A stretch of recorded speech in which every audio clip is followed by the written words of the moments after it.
जोरदारी से एक गिरिराज महाराज का जयकारा। गिरिराज महाराज की जय। अभी जोश नहीं है। गिरिराज महाराज की जय। बोल भूतेश्वर महादेव की जय। मंचासीन संघर्ष समिति के सभी सदस्यगण, सबसे पहले मैं बाबा भूतेश्वर की इस पावन पवित्र भूमि को शीश नवा के कोटि कोटि प्रणाम करता हूं। इस सभा में विराजमान क्षेत्र के प्रत्येक गांव से पधारे मेरे पिता तोले बुजुर्ग, माताएं, बहनें, नौजवान साथी, सबकी तरफ से भाई नरदेव बेनीवाल एंड पार्टी का हृदय से स्वागत करता हूं कि वो आज भी भौतिकवादी युग में हमारी संस्कृति और संस्कारों को जिंदा रखे हुए हैं। रागनी के महाशय बेताज बादशाह भाई नरदेव बेनीवाल जी को कोटि कोटि अभिनंदन करता हूं, वंदन करता हूं। विराजमान सभा में जो मेरे से बड़े बुजुर्ग हैं, सभी बुजुर्गों के चरणों में मैं शीश नवा के आपको कोटि कोटि नमन करता हूं और नौजवान साथियों का हार्दिक अभिनंदन वंदन करता हूं, मातृशक्ति को प्रणाम करता हूं। आज यह महापंचायत जिन बिंदुओं पर रखी गई है, सबसे पहला बिंदु क्षेत्र में सड़कों की बदहाल स्थिति, दूसरा बिंदु चंबल की जो पेयजल योजना है, हर गांव में नाली खोद के डाल दी है जिसमें औरतें ठोकर खाती है, बुजुर्ग ठोकरें खाते हैं, लेकिन पानी का कहीं नाम नहीं है। कनेक्शन के नाम पर ठेकेदार लूट कर रहे हैं। तीसरा बिंदु गुड़गामा केनाल के पानी की मांग हम लंबे समय से कर रहे हैं। चौथी, पीसीआर के नाम पर जो खुली डकैती बिजली विभाग द्वारा की जा रही है। पांचवी, क्षेत्र में बढ़ती हुई गौ तस्करी और गौ हत्या। इन विभिन्न बिंदुओं को लेकर आज सरकारी से निवेदन करने के लिए, फैसला करने के लिए यह महापंचायत आयोजित की गई है। मैं कहना चाहता हूं, शायद सरकार यह भूल गई है कि भरतपुर जिला भी राजस्थान के कहीं नक्शे में है। चाहे किसी भी क्षेत्र में आप तुलना करोगे, कहने को भरतपुर जिला संभाग है, लेकिन तहसील जैसी सुविधाएं जो आम आदमी को भारत के संविधान में मूल अधिकार दिए गए हैं, वो हर इंसान को मिलने चाहिए।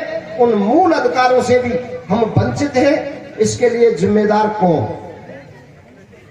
अभी हमारे युग पुरुष महापुरुष महाराजा सूरजमल की जो जोशीली रागनी सुनाई, हर बुजुर्ग की आंखों में आंसू थे, हर इंसान की, हर सच्चे इंसान की आंखें नम थी।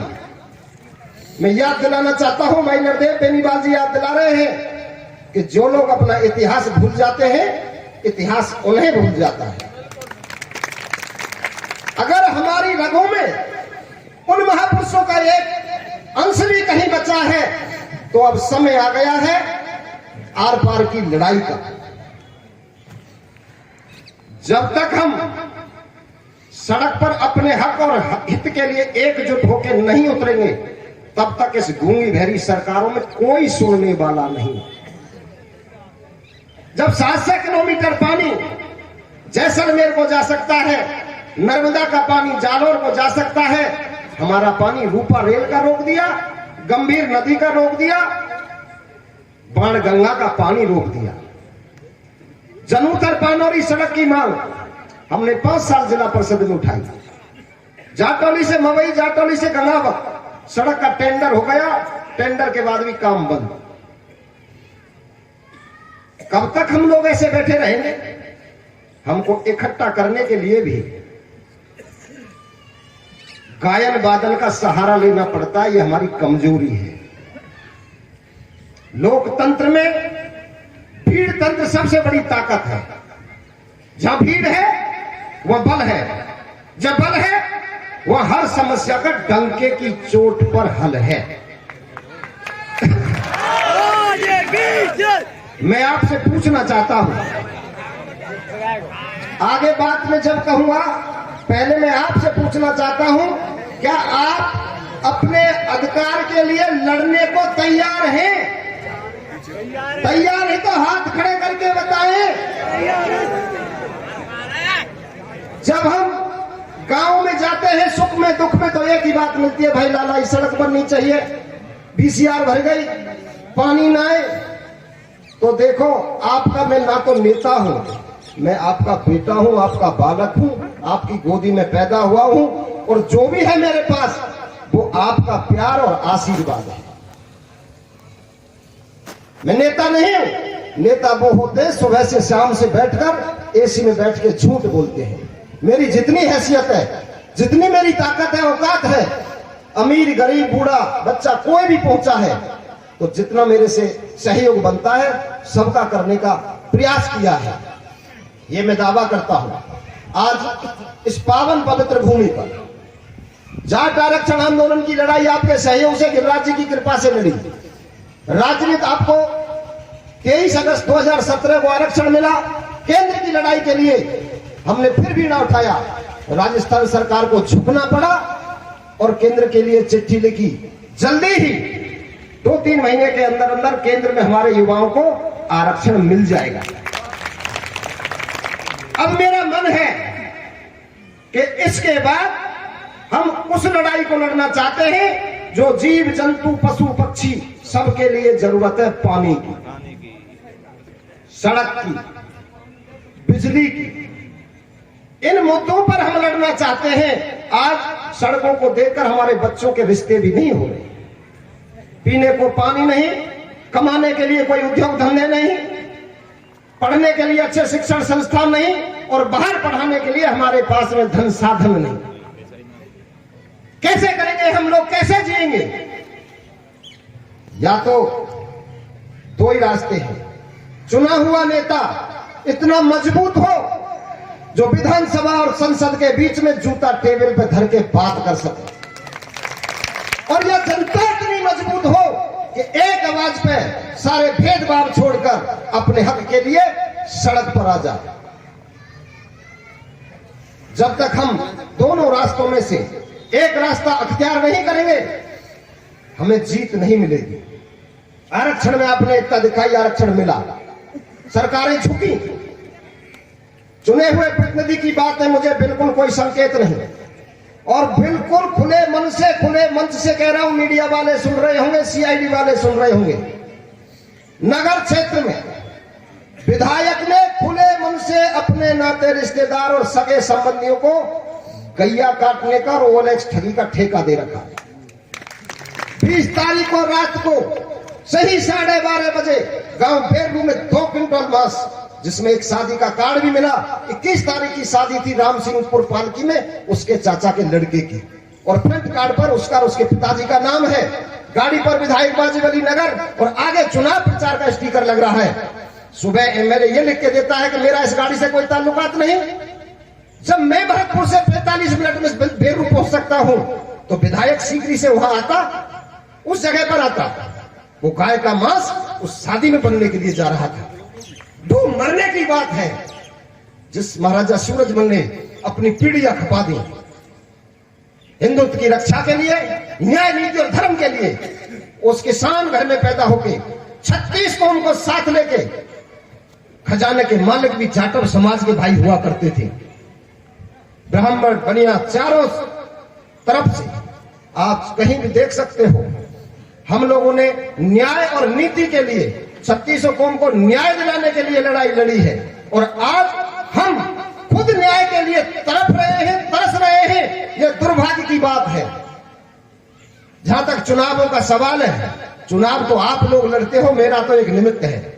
चुनाव लड़ाना ना लड़ाना आपका काम है, लेकिन मैं इस लड़ाई को लड़ना चाहता हूं। अगर आपका मन हो तो आप एकजुट होकर एक 21 आदमी की संघर्ष समिति की घोषणा करें, और हर गांव में, हर घर से, जिस घर में 10 आदमी 10 रुपया और 1 आदमी, हर घर से लेकर 36 कौम जिस गांव में जो बस्ती है, चाहे वो जाटव भाई है, चाहे हरिजन है, चाहे वो ब्राह्मण है, चाहे वो वैश्य है, सभी एक आदमी से 1 रुपया, 10 आदमी 10 रुपया, 5 आदमी 5 रुपया, वो पैसा इकट्ठा करके गांव की कमेटी बनाए और ट्रैक्टरों में डीजल डला के जहां जरूरत हो, जब देश का किसान दिल्ली में 2 महीने से जमा हुआ है, मैं कह रहा हूं आप 10 दिन भरतपुर में जम जाना, मेरी गारंटी अगर सरकार तुम्हारे सामने नहीं झुक जाए। टेंट लगाऊंगा, फर्श बिछाऊंगा, खाने का इंतजाम करूंगा और मैं आपके साथ भूखा बैठूंगा। इससे ज्यादा मैं कुछ नहीं कर सकता। बाकी अपन लोग ये कहते हैं कि भाई कैसे भी सड़क बननी चाहिए, तो एक ही रास्ता है, जो ना माने झंडा से वो माने डंडा से।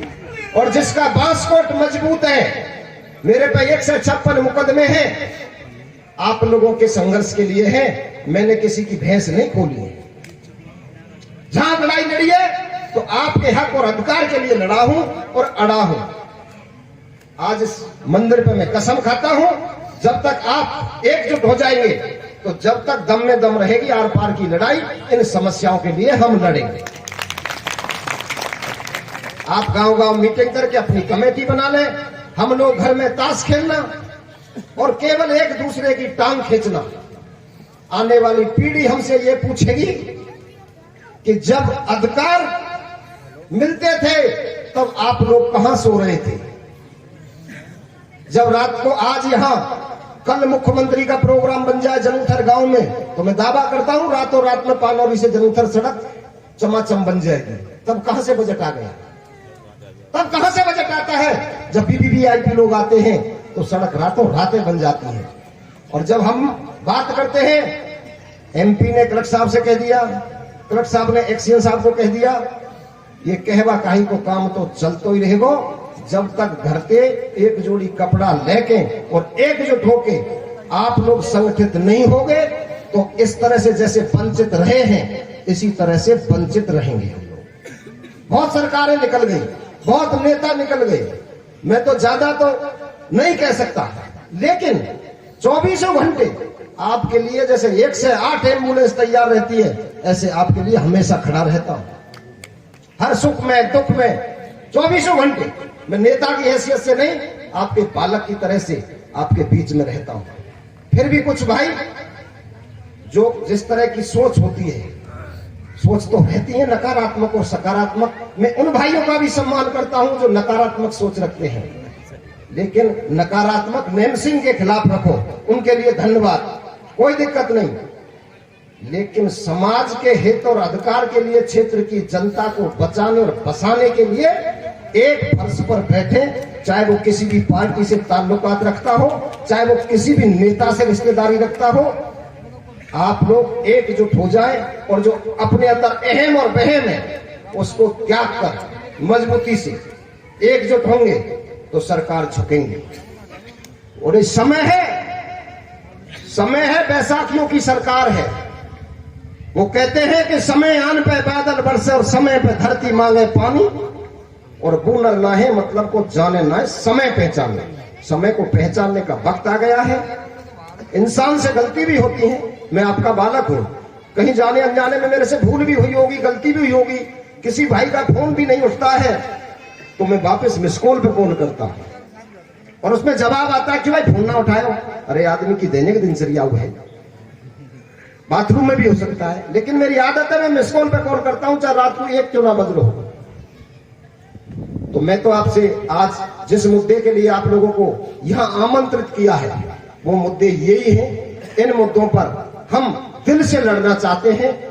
लोग राजनीति करते हैं दिमाग से, मैंने कभी दिमाग से राजनीति नहीं की। लड़ाई लड़िए तो दिल से लड़िए और दिल से ही लड़ता रहूंगा, क्योंकि मैं आईएएस तो बनूंगा हूं, नौकरी मेरी लगे ना है। 50 साल को है वो, 10 साल तक हाथर में इतनी दमते का वो पटका पछाड़ी कर सकूं। आप लड़ना चाहो, आपका आशीर्वाद चाहिए। सड़कों की और पानी की, गौ तस्करी, गौ हत्या, इन मुद्दों पर हम आर पार की लड़ाई लड़ेंगे। मैंने कल मीडिया के लिए भी कहा कि विधायक आज ये कह रहा है कि मेरी गाड़ी नहीं है, तो मैं सामने बैठ के बहस करना चाहता हूं, मीडिया के सामने जवाब दे। मैं प्रश्न करता हूं, वो जवाब दे। वो कि गिरे हैं सवालों से जवाब चाहिए, और अगर नहीं है जवाब तो इंकलाब चाहिए। इंकलाब का समय आ गया है।